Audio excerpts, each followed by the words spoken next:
दोस्तों नमस्कार। मैं अभय गुप्ता एक बार फिर से आपका स्वागत करता हूं हमारे इस चैनल बात पर जिंदगी पे।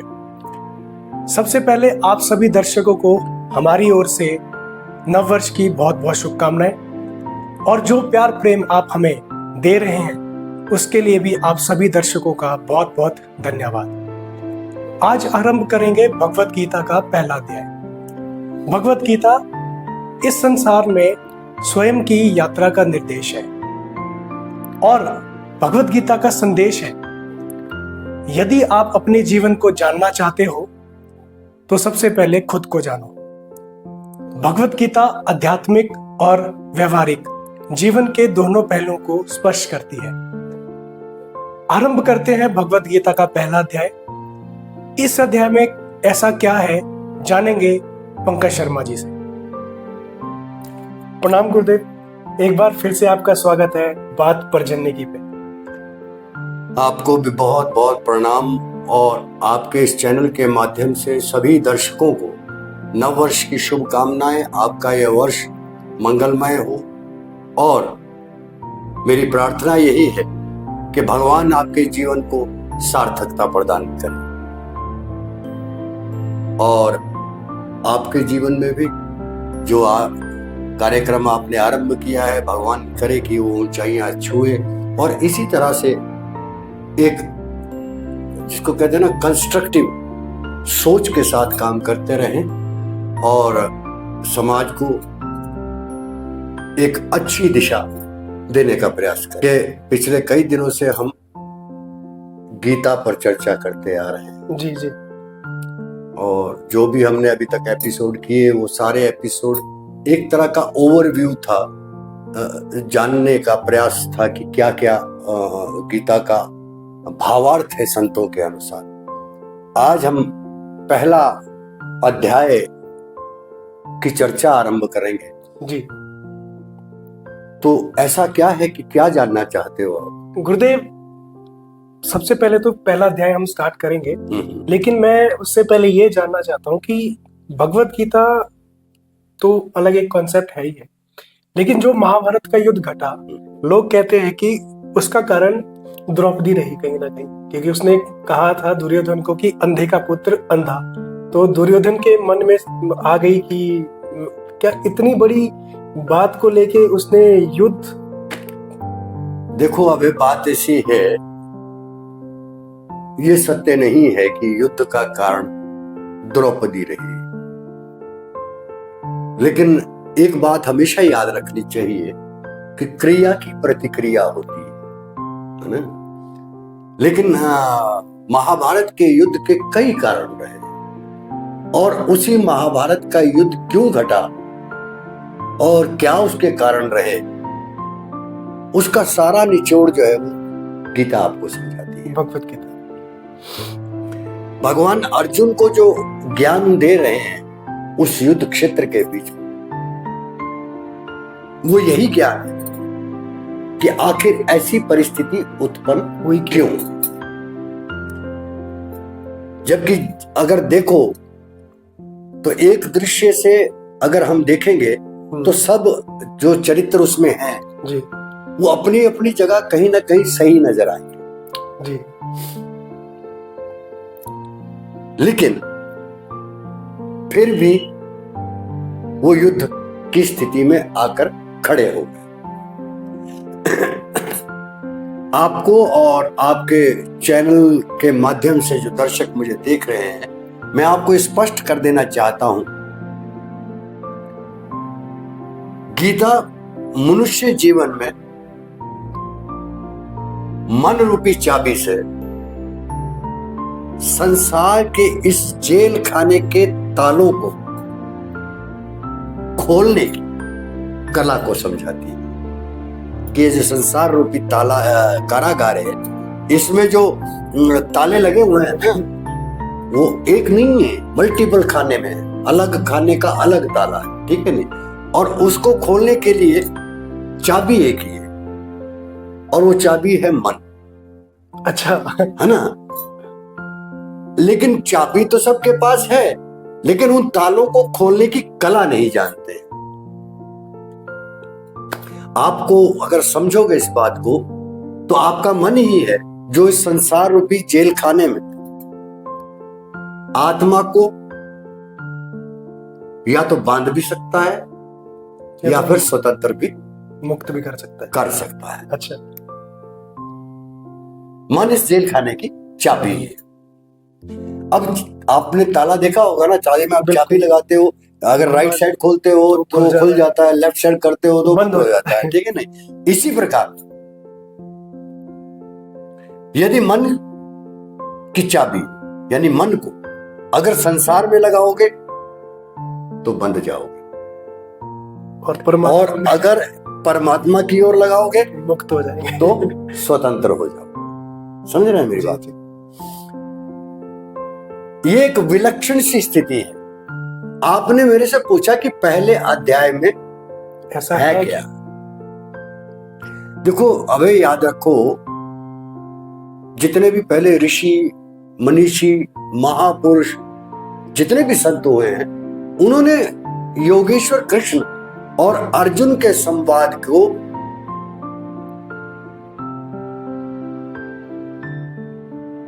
पहले पढ़ा, फिर उसके संकेत को समझा, ठीक है नहीं? और उन्होंने ये जाना कि पहले अध्याय में किसी भी मनुष्य के भीतर स्वयं और संसार को लेकर जो संशय और विषाद होते हैं, मतलब डाउट और स्ट्रेस, यस, ये दोनों चीजें जो होती है, संशय और विषाद, उसके बारे में जाना। और जो ये पाया कि जो संशय और विषाद अर्जुन के भीतर है, वो सभी मनुष्य जाति के भीतर। तो संशय और विषाद कैसा गुरुजी? के ये अर्जुन को भी था ये, मतलब स्ट्रेस और डाउट उसको भी थे? हाँ, देखो, मैं आज आपको एक बात बताता हूं। अब तुम्हें मैं महाभारत के बीच ले चलता हूं, ठीक है कि नहीं? ऐसी ये बात समझ में नहीं आई। स्वयं को उसका पात्र तुम्हें मानना पड़ेगा जी। ये कृष्ण अर्जुन का संवाद अगर देखो तो दो देहधारियों का संवाद नहीं है, मतलब दो शरीर आपस में, दो देहधारियों का शरीर नहीं, संवाद नहीं।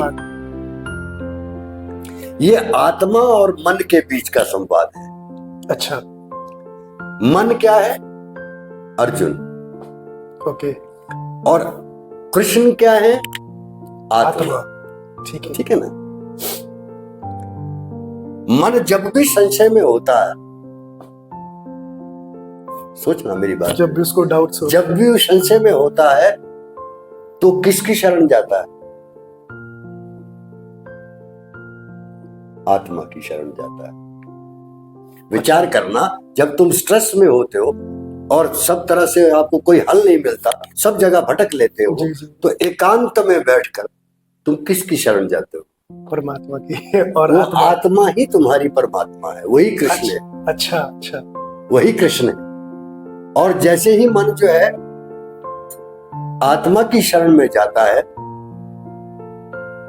तो उसे सही मार्ग आत्मा बताती है। आपके साथ भी कई बार हुआ। जी जी जी जी। हाँ जी। और आत्मा ऐसी है, वो आपको कभी भी ये नहीं कहेगी कि तू ठीक है या तू गलत है। नहीं, जो गलत है वो गलत है, और जो सही है वो सही है। और उसके बीच में वो बताती है कि तुमने गलत क्या किया, और जो परिणाम तुम्हारे सामने है ये सिर्फ तुम्हारे ही कारण मत किसी और को दोष दो। तुम ही इसके कारक हो, और तुम ही इसके कारण।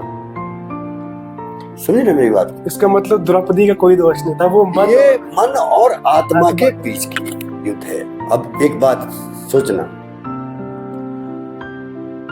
विषाद और संशय की हम बात समझे। महाभारत के बारे में हम व्यवहारिक रूप से जो जानते हैं, व्यवहारिक रूप से जी, हम ये समझते हैं कि अधिकार और अनाधिकार की लड़ाई। बिल्कुल। पांडवों का अधिकार था, कौरवों ने उसके ऊपर अनाधिकार रूप से कब्जा किया। जी। और विचार करना अपने अभी के जीवन के बारे में, जितना तुम जी चुके हो। सोचना मेरी बात, आप सब लोग भी सोचिए कि हम जन्म से लेकर अभी तक अधिकार और अनाधिकार की ही लड़ाई लड़ रहे हैं। बिल्कुल सही बात है। छोटा बच्चा होता है ना, दो भाई हो तो माँ की गोद के लिए अधिकार और अनाधिकार का युद्ध शुरू होता है। भाई बहनों के बीच में वो युद्ध शुरू हो जाता है और वो इस तरह से बैठ जाता है कि वो अंदर आपके इस तरह से समा जाता है कि व्यवहारिक रूप में भी आप उसी तरह सा अपना कर्मों को करना आरंभ कर देते हो। जी जी। और मजे की बात क्या है, इस अधिकार और अनाधिकार, इस पूरे जीवन में अधिकार और अनाधिकार के इस युद्ध को लड़ते लड़ते हम मृत्यु को प्राप्त हो जाते हैं। लेकिन ना तो कभी अधिकार ही सिद्ध होता है और ना कभी अनाधिकार ही सिद्ध होता है। समझ रहे हैं मेरी बात को? और अगर हम महाभारत को अधिकार या अनाधिकार का युद्ध माने तो आप पिछले एपिसोड्स में सुन चुके हो कि भगवान अर्जुन को कहते हैं कि अर्जुन, ये शरीर ही क्षेत्र है। जी, शरीर ही एक क्षेत्र है। ये शरीर ही क्षेत्र है और उनके अनुसार ये शरीर एक क्षेत्र है और इस क्षेत्र की दो प्रवृत्तियां हैं। एक से धर्म क्षेत्र का निर्माण होता है और दूसरी से कुरुक्षेत्र का निर्माण होता है। जब ये शरीर आप धर्म क्षेत्र बना लेते हो तो वो परम धर्म परमात्मा की प्राप्ति करवाता है, अगर ये धर्म क्षेत्र बनाते हो। और यदि कुरुक्षेत्र बनाते हो तो काल के बंधन में बांधता है, फिर मोक्ष नहीं प्राप्त कर सकते। आप लिबरेट नहीं हो सकते, यहां से स्वतंत्र नहीं हो सकते। तो वो संसारिक बंधनों में ये तीनों लोग, स्वर्ग, मृत्यु और नरक लोग, तीनों काल के ही क्षेत्र में आते हैं। अच्छा अच्छा, ठीक है। और हमारा प्रयास क्या रहता है, ऐसे पुण्य कमाओ कि स्वर्ग में जाए, की प्राप्ति हो जाए। नरक में नहीं जाना चाहता, पुण्य कमा के स्वर्ग में जाना चाहता हूं। लेकिन भगवान कहते हैं कि स्वर्ग जो है वो भी भोग योनि है, पुण्य समाप्त होंगे नीचे आ जाएंगे। बहुत से ऐसे उदाहरण हैं, भागवत या कथाएं ऐसे नहीं कही गई, उसमें उदाहरण देके और किस किसने कब कब क्या किया और उसके परिणाम में उसे क्या भोगना पड़ा, ये सब कुछ बताया गया। लेकिन हम वैसा करते नहीं, ना तो करते हैं ना समझते हैं। राजा नहुष की एक कथा आती है, जिन्होंने इतने पुण्य कमाए कि उन्हें इंद्र पद की प्राप्ति हुई। तो ये भागवत कथा में आता है? ये देवी भागवत में राजा नहुष।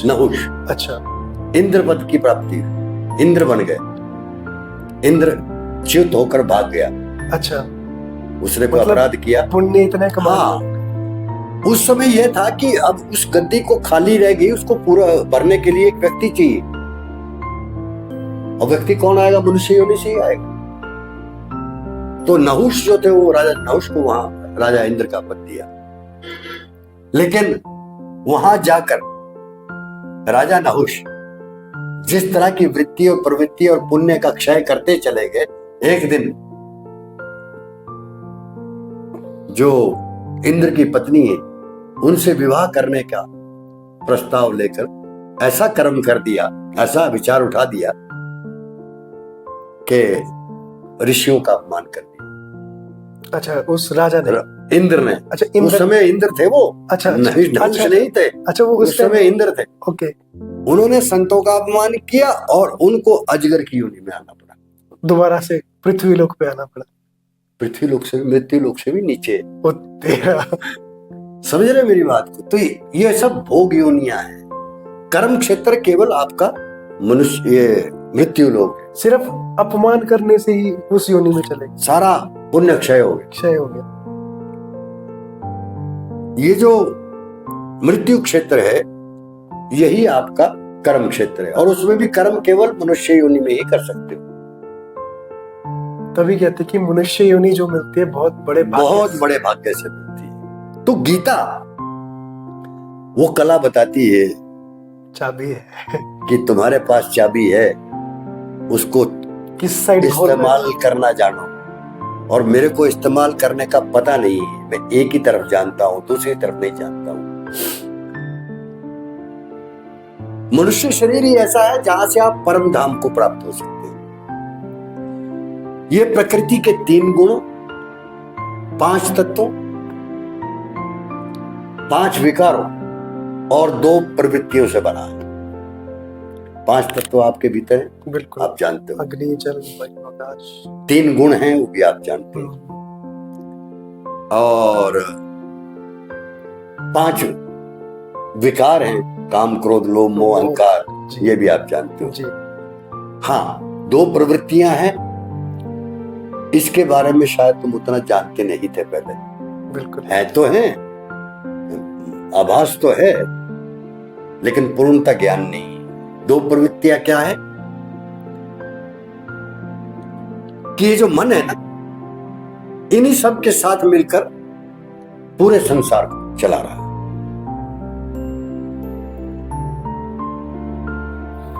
और जहां तक मन का प्रसार है वहीं तक जगत है। मन कितना फैला हुआ है, जहां तक आपकी इच्छाएं, कामनाएं, और वहीं तक हमें संसार भी दिखाई देता है। बढ़ा लो जितना मर्जी बढ़ाना है, इसका विस्तार कम नहीं होता है। और इस संसार को 3 गुणों के आश्रय चला रहा है। वो कौन कौन से? राजस, सत्व और तमस। अच्छा, ये 3 गुणों के आधार पर ही सारा संसार चला हुआ है। चौथा वो गुण है तो बता दो मेरे को। यही धर्म क्षेत्र का भी निर्माण करता है और यही कुरुक्षेत्र का भी निर्माण करता है। लेकिन ये धर्म क्षेत्र का निर्माण करता है, ये शायद हमें पता नहीं पता है। ये कुरुक्षेत्र का निर्माण करता है, ये पता है।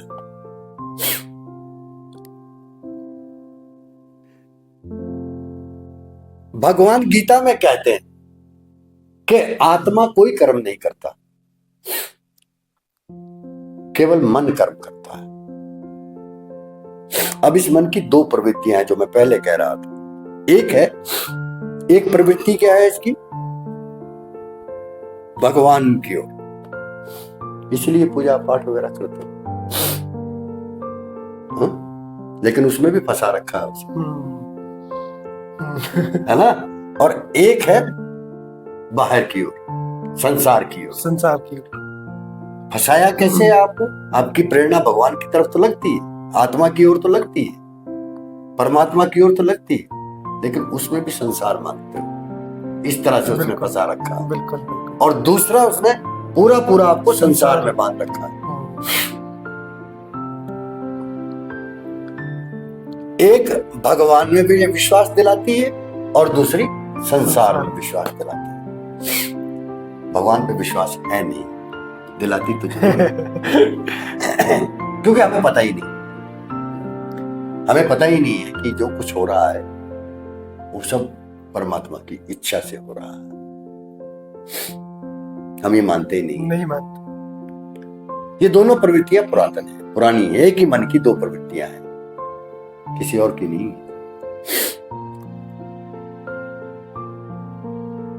लेकिन इस बात का पता कब चलता है कि ये 2 प्रवृत्तियां हैं?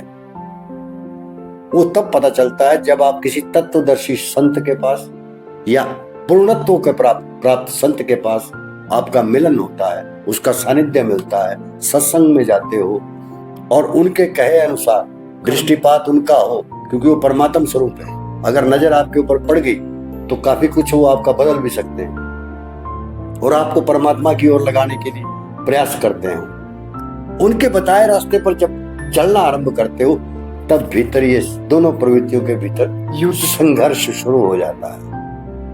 वो कैसे होता है मैं समझाऊंगा। मतलब यही धर्म क्षेत्र और कुरुक्षेत्र की लड़ाई।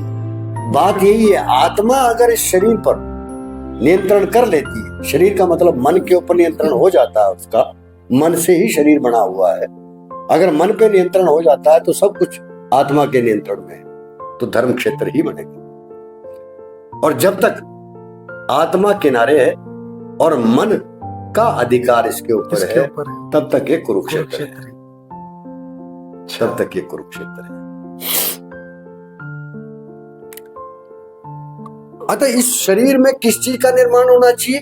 धर्म क्षेत्र का निर्माण होना चाहिए। इस पर अधिकार किसका होना चाहिए? आत्मा का होना चाहिए। लेकिन हम आत्मा को जानते ही नहीं। जब तक हम उसको समझ नहीं है, जान नहीं रहे हैं, तब तक वो कैसे इस पर अधिकार कर लेगी? नहीं कर सकती। हालांकि है अंदर ही, ओनर यही है, लेकिन किराएदार ओनर बन के बैठ गया। ऑनर है पर ऑनरशिप मिली नहीं। और इस पे आत्मा का अधिकार अगर हो जाता है तो आप अपने धर्म अर्थात कर्तव्य को निभाते हुए आप अपने परम धाम को प्राप्त कर सकते हैं। यहां विचार करना अपने आप ने कहा कि संशय और विषाद क्या रहा अर्जुन के बीच में। अर्जुन भगवान कृष्ण योगेश्वर के सानिध्य में आने के कारण से अंतर्मुखी जो उसका प्रवृत्ति है उसके ओर तो चल चुका है। प्रभु के प्रति उसका अनुराग है ना। उसकी प्रवृत्ति बाहर संसार के से पीछे हट रही है। लेकिन अभी भी वो बाहर जो है ना, संसार को ही सत्य मान रहा है, उसी को सत्य मान रहा है।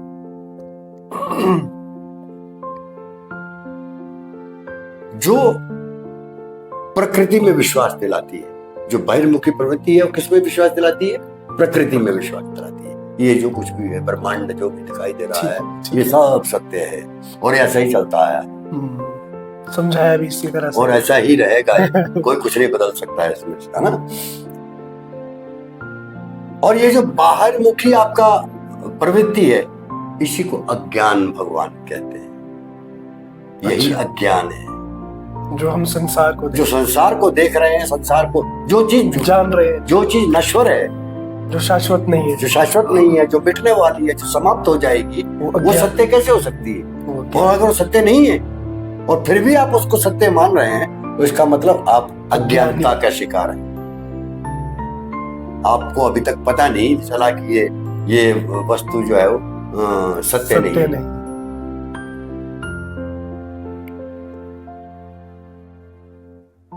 अब होता क्या है, मन जो है वो किस में लगा रहता है?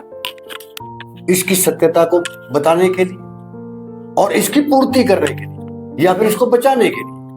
संसार में धन की पूर्ति, मान की पूर्ति, बच्चों की पूर्ति, संबंधों की पूर्ति, धन की पूर्ति, संपत्ति की पूर्ति, क्या कर दूं इकट्ठा।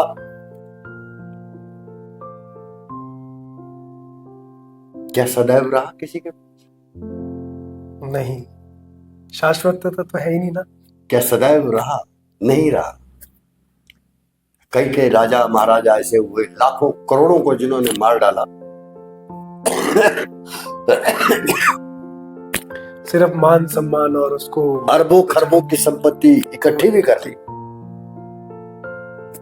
लेकिन लेके तो वो भी नहीं गए साथ। कि गए ना तो उनका कहीं नाम है और उनको याद भी नहीं करता कोई। यही अर्जुन का संशय कि ये जो धर्म बाहर है, बाहिर्मुखी धर्म जो है, पिता का धर्म, पत्नी का धर्म, राजा का धर्म, ये जितने भी धर्म है, जिसका उसे अभ्यास है, हमें भी तो अभ्यास है, बचपन से हमें अभ्यास करवाया जाता है इसका। ये तेरा माँ, ये तेरा पिता, ये तेरा भाई, ये तेरा दोस्त, ये तेरी संपत्ति, ये तेरी तेरी तेरी, और मैं क्या करता हूं, मेरी मेरी मेरी। तो मुझे अभ्यास है, ये करवाया जाता है। ऐसा अभ्यास उसे है।